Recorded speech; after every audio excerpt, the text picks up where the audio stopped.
જય માતાજી, જય વેલાદ મિત્રો. જ્યાં કોળી સમાજ આગેવાન દ્વારા આજે હું રવિભાઈ અશોકભાઈ ભોજવિયાની ઘરે આવેલો છું.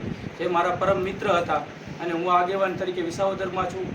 અને આજે એની વેદના છે કે એનો અકસ્માત બનેલો હતો, તો એને પૂરતો ન્યાય મળે એટલે એના કાકાને પૂછીએ કે એના ઘરની કન્ડિશન કેવી છે. તે ચાલો આપણે જયંતિભાઈને પૂછીએ.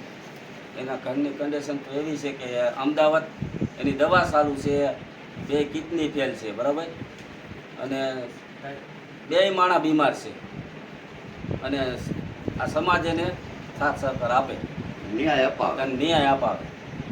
આ સમાજ દ્વારા આ જે સમાજની વાત કરી 48 ગામમાં વસતા કોળી સમાજને હું એવી અરજ કરું છું હાથ જોડીને કે આ તંત્ર પાસે એનો ન્યાય અપાવે અને આ જે પીડિત જે દીકરાના પપ્પા છે એને ન્યાય મળે. એટલા માટે વિસાવદરના તન મન ધનથી 48 કોળી સમાજના ગામોમાંથી આગેવાનોને નમ્ર અપીલ છે કે એમને ન્યાય અપાવે એવી અરજ છે. જય માતાજી, જય વેલાદ મિત્રો.